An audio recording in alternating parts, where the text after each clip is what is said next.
नमस्कार दोस्तों, स्वागत है आपका आज के वीडियो में। पहली खबर 6th जनरेशन प्रोग्राम GCAP से निकलकर आ रही है और GCAP वाली न्यूज़ को अगर सरफेस लेवल पर देखा जाए तो लगता है बस एक और डिफेंस प्रोजेक्ट डिले हो रहा है, लेकिन एक्चुअली ये बहुत बड़ा सिग्नल है फ्यूचर वॉरफेयर का। तो यूके, जापान और इटली मिलकर एक 6th जनरेशन फाइटर बना रहे हैं जिसका गोल है 2035 तक ऑपरेशनल होना। लेकिन अब जो डिलेज आ रहे हैं वो एक्चुअली सिस्टम लेवल प्रॉब्लम को रिफ्लेक्ट करते हैं। यहाँ सबसे पहली प्रॉब्लम फंडिंग की है। यूके का डिफेंस इन्वेस्टमेंट प्लान डिले हो गया है और बिना फंडिंग के ऐसे प्रोजेक्ट्स प्रैक्टिकली रुक जाते हैं और डिले होते होते कॉस्ट ऑलरेडी 3 गुना बढ़ चुकी है। मतलब जो प्रोजेक्ट इनिशियली एम्बिशियस था अब फिनेंशियली स्ट्रेसफुल होता जा रहा है। अब यहाँ जापान का पर्सपेक्टिव बहुत इंपॉर्टेंट हो जाता है।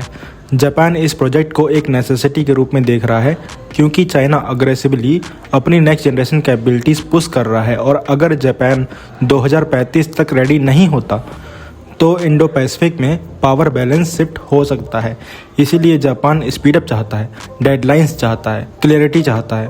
दूसरी तरफ यूके और इटली थोड़ा लॉन्ग टर्म विजन में सोच रहे हैं और यहाँ एक पूरा इकोसिस्टम बनाना चाहते हैं जिसमें ड्रोन्स, AI और नेटवर्क वॉरफेयर इंक्लूडेड हो। यहीं पर क्लैश हो रहा है, एक साइड अर्जेंसी और दूसरी साइड परफेक्शन। और अब इस सिचुएशन में नए पार्टनर की बात शुरू हो चुकी है और यहाँ सऊदी अरबिया, पोलैंड, जर्मनी ये सब इंटरेस्टेड हैं और इसी बीच इंडिया का नाम आ रहा है जो सबसे इंटरेस्टिंग पार्ट है। इंडिया के लिए ये एक रियर अपॉर्चुनिटी हो सकती है जहां वो डायरेक्टली 6th जनरेशन इकोसिस्टम में एंट्री ले सकता है। लेकिन यहाँ सबसे बड़ा सवाल ये है कि इंडिया को इससे क्या मिलेगा, रियल टेक्नोलॉजी एक्सेस या सिर्फ पार्टिसिपेशन रोल। अगर इंडिया को कोर टेक्नोलॉजी, डिज़ाइन इन्वॉल्वमेंट और मैन्युफैक्चरिंग शेयर मिल जाता है तो ये एक बड़ी अच्छी चीज़ होगी। लेकिन अगर इंडिया सिर्फ फंडिंग पार्टनर बनकर रह जाए तो वो फिर एक एक्सपेंसिव बायर बन के रह जाएगा। दूसरी चीज़ AMCA प्रोग्राम। अगर इंडिया GCAP ज्वाइन कर लेता है और उसकी वजह से AMCA स्लो हो गया तो लॉन्ग टर्म में इंडिया अपनी इंडिजिनस कैपेबिलिटी लूज़ कर बैठेगा। तो आप क्या कहेंगे इस सिचुएशन के बारे में कमेंट सेक्शन में जरूर बताइए। अगली खबर की बात करें तो इंडिया का इंडिजिनस ड्रोन इकोसिस्टम तेजी से आगे बढ़ रहा है। सिंगुलैरिटी एयरस्पेस द्वारा developed tango Charlie high altitude long endurance drone अब ऑपरेशन के करीब पहुंच चुका है। UCAV कॉन्फ़िगरेशन में इसे ब्रेव टैंगो भी कहा जाता है। इसके इंडियन आर्मी ट्रायल्स कंप्लीट हो चुके हैं और ATOL यानी automatic take off and landing भी सक्सेसफुली टेस्ट हो चुकी है। ये कोई छोटी बात नहीं है क्योंकि हाई अल्टीट्यूड और रफ टेरेन में मैनुअल लैंडिंग और टेक ऑफ रिस्की होता है। ATOL का सक्सेसफुल होना डायरेक्टली ऑपरेशनल रिलायबिलिटी को इम्प्रूव करता है। इसका मतलब है कि ये सिस्टम रियल डिप्लॉयमेंट के काफ़ी क्लोज है। अब इसकी कोर कैपेबिलिटी की बात करें तो इसमें 350 kg का मैक्सिमम टेक ऑफ वेट और 130 kg पेलोड कैपेसिटी है। ये नंबर्स बहुत इंपॉर्टेंट हैं क्योंकि इसी से डिसाइड होता है कि ड्रोन क्या कैरी कर सकता है। साथ ही यहाँ electro optical sensor, infrared payloads, communication relay system और इलेक्ट्रॉनिक इंटेलिजेंस इक्विपमेंट शामिल हैं। इंडोरेंस लगभग 20 घंटे की है और ऑपरेशन रेंज 1000 किलोमीटर तक जाती है। ये कॉम्बिनेशन इंडिया को एक बहुत बड़ा एडवांटेज देता है। मतलब एक ही ड्रोन कंटिन्यूसली किसी सेक्टर को मॉनिटर कर सकता है बिना बार बार रिप्लेस किए। अब इसका aerodynamic design tandem wing configuration पर बेस्ड है। ये डिज़ाइन नॉर्मल ड्रोन से अलग होता है और इसका मेन बेनिफिट है better lift efficiency. Simple terms में समझें तो सेम फ्यूल और सेम साइज में ये ड्रोन ज़्यादा पेलोड कैरी कर सकता है और ज़्यादा देर तक हवा में रह सकता है। सबसे इम्पोर्टेंट फीचर है इसका GPS डिनाइड इन्वायरमेंट में ऑपरेट करना। अगर कोई UAV GPS डिपेंडेंट है तो वो ईजिली न्यूट्रलाइज हो जाता है। लेकिन tango Charlie fly by side architecture और इनर्शियल नेविगेशन सिस्टम यूज़ करता है जिससे वो बिना GPS के भी अपना मिशन कंटिन्यू कर सकता है। अब एक और एडवांस लेयर है मॉड्यूलर पेलोड आर्किटेक्चर। ये लॉइटरिंग म्यूनिशंस और स्मॉल स्वार्म ड्रोन्स जैसे डेल्टा चार्ली कैरी और डिप्लॉय भी कर सकता है। मतलब एक UAV जाकर मल्टीपल ड्रोन रिलीज कर सकता है टारगेट एरिया में रिकॉनेसेंस के लिए। और तमिलनाडु के कृष्णागिरी में 50 करोड़ का मैन्युफैक्चरिंग फैसिलिटी सेटअप हो रहा है जहां टैंगो चार्ली और इसके मैरीटाइम वेरिएंट X61 प्रोड्यूस होगा। बट यहाँ एक चैलेंज है survivability. High altitude surveillance drone होने के बावजूद अगर एनिमी के पास एडवांस्ड एयर डिफेंस सिस्टम या एंटी ड्रोन कैपेबिलिटीज़ हैं तो इसको थ्रेट फेस करना पड़ेगा। दूसरा चैलेंज है इंटीग्रेशन। ड्रोन तभी इफेक्टिव होता है जब वो एक लार्जर नेटवर्क का पार्ट हो। मतलब सैटेलाइट्स, ग्राउंड स्टेशंस, फाइटर्स और कमांड सिस्टम के साथ सीमलेसली इंटीग्रेट हो।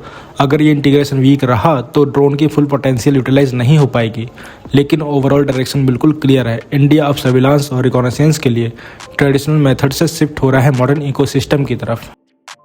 अगली खबर की बात करें तो एचएएल का एक नया air launch cruise missile concept आया है कैट्स इकोसिस्टम के अंडर। सबसे पहले डिजाइन की बात करें तो wedge shape nose, rectangular body और फोल्ड आउट विंग्स। ये डिजाइन स्टील्थ ऑप्टिमाइजेशन के लिए बनाया गया है, मतलब ये मिसाइल रडार पर लेट डिटेक्ट होगी और जब तक एनिमी को समझ आएगा तब तक काफ़ी लेट हो चुका होगा। अब सबसे इंटरेस्टिंग चीज़ इसका फोल्ड आउट विंग मैकेनिज्म है। जब मिसाइल एयरक्राफ्ट के नीचे माउंटेड होती है तब विंग्स फोल्डेड रहते हैं, जिससे ड्रैग और रडार सिग्नेचर दोनों कम रहते हैं। लेकिन जैसे ही लॉन्च होती है विंग्स डिप्लॉय होते हैं और मिसाइल एक ग्लाइडिंग प्रोफाइल में शिफ्ट हो जाती है। इसका मतलब ये हुआ कि फ्यूल कम यूज होगा और रेंज सिग्निफिकेंटली बढ़ जाएगी। अब यहाँ एक और इम्पॉर्टेंट शिफ्ट समझना जरूरी है। ये मिसाइल कैट्स इकोसिस्टम का पार्ट है, मतलब तेजस MQ-1A, SU-30 MKI और फ्यूचर UCAV जैसे कैट्स वॉरियर सब इसे कैरी कर सकते हैं। यानी एक ही एयरक्राफ्ट पर डिपेंड रहने की जगह मल्टीपल प्लेटफॉर्म एक कोऑर्डिनेटेड अटैक करेंगे। अगर एनिमी एक को इंटरसेप्ट कर भी ले तो दूसरे एंगल से अटैक आ रहा होगा। डिज़ाइन का कंपैरिजन अगर हम टॉरस या स्टॉर्म शैडो से करें तो क्लियर है कि India directly proven western doctrine को अडॉप्ट कर रहा है, लेकिन डिफरेंस ये है कि इंडिया इसे अपने नेटवर्क सेंट्रिक वॉरफेयर के हिसाब से डिजाइन कर रहा है, जहां ड्रोन्स, फाइटर्स और मिसाइल सब एक कनेक्टेड इकोसिस्टम में काम करेंगे। यहाँ स्टील्थ शेपिंग और ग्लाइडिंग कैपेबिलिटी अच्छी है, लेकिन रियल चैलेंज होगा गाइडेंस सिस्टम और टर्मिनल एक्यूरेसी। अगर GPS जैम हो जाए या इलेक्ट्रॉनिक वॉरफेयर स्ट्रॉन्ग हो तो मिसाइल को अपना टारगेट कैसे एक्यूरेटली हिट करना है, ये सबसे इम्पोर्टेंट पार्ट होता है। अब बात करते हैं वायु बाण पर, और ऑनेस्टली ये कॉन्सेप्ट और भी इंटरेस्टिंग है क्योंकि ये बैटलफील्ड थिंकिंग को चेंज कर सकता है। ट्रेडिशनली हेलीकॉप्टर्स का रोल होता था क्लोज अटैक, मतलब फ्रंट लाइन के पास जाओ, रॉकेट या मिसाइल फायर करो और वापस आओ। लेकिन प्रॉब्लम ये है कि आज के बैटलफील्ड में मैन पैड्स और एयर डिफेंस इतने डेंजरस हो गए हैं कि हेलीकॉप्टर्स का सर्वाइव करना मुश्किल होता जा रहा है। वायु बाण एग्जैक्टली इसी प्रॉब्लम का सॉल्यूशन है। अब हेलीकॉप्टर खुद अटैक नहीं करेंगे, बल्कि एक ड्रोन लॉन्च करेगा जो आगे जाकर टारगेट हिट करेगा। मतलब हेलीकॉप्टर्स सेफ डिस्टेंस पर रहेगा और रिस्क कम हो जाएगा। ये कॉन्सेप्ट बेसिकली हेलीकॉप्टर को एक लॉन्च प्लेटफॉर्म बना देता है instead of a direct attacker. Drone की कैपेबिलिटी देखें तो 50 किलोमीटर से ज़्यादा रेंज, 30 मिनट का endurance, real time video feed और ऑनबोर्ड वॉरहेड। मतलब ये सिर्फ स्ट्राइक वेपन नहीं है, ये एक complete reconnaissance plus strike package है। यानी पहले टारगेट आइडेंटिफाई करो, कंफर्म करो और फिर हिट करो, ऑल इन वन सिस्टम। अब सबसे इम्पोर्टेंट चीज़ है GPS डिजाइन एनवायरनमेंट में भी ऑपरेट करने की कैपेबिलिटी। ये फ्यूचर वॉरफेयर का कोर है।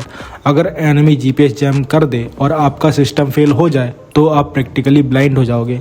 इसीलिए अल्टरनेटिव नेविगेशन का यूज यहाँ गेम चेंजर है। एक और पावरफुल एस्पेक्ट है इसका डुअल यूज नेचर। ये सिर्फ अटैक नहीं करेगा बल्कि रियल टाइम सर्विलांस भी देगा। कमांडर्स को ग्राउंड सिचुएशन का लाइव फीड मिलेगा, जिससे डिसीजन मेकिंग फास्टर और एक्यूरेट हो जाएगी। मतलब ये सिस्टम बैटलफील्ड अवेयरनेस को भी बूस्ट कर देगा। बट अगर देखें तो यहाँ पहला इशू एंडोरेंस और पेलोड लिमिटेशन है। 30 मिनट और लिमिटेड साइज का मतलब है कि ये हैवी टारगेट या लॉन्ग ड्यूरेशन मिशन के लिए सूटेबल नहीं रहेगा। दूसरा कंसर्न है कम्युनिकेशन डिपेंडेंसी, यानी रियल टाइम वीडियो फीड के लिए स्ट्रॉन्ग डेटा लिंक चाहिए। अगर एनिमी ने जैमिंग कर दी तो ड्रोन की इफेक्टिवनेस रिड्यूस हो सकती है, इसलिए एंटी जैमिंग कैपेबिलिटी और ऑटोनोमस डिसीजन मेकिंग यहाँ क्रूशियल होंगी। और तीसरा कंसर्न कॉस्ट वर्सेस स्केल। अगर ये ड्रोन लार्ज नंबर में डिप्लॉय नहीं किए गए तो इसका इम्पैक्ट लिमिटेड रह जाएगा। तो आप क्या कहेंगे इन सब खबरों के बारे में? कमेंट सेक्शन जरूर बताइए। मिलते हैं नेक्स्ट वीडियो में। Thanks for watching. जय हिंद, जय भारत।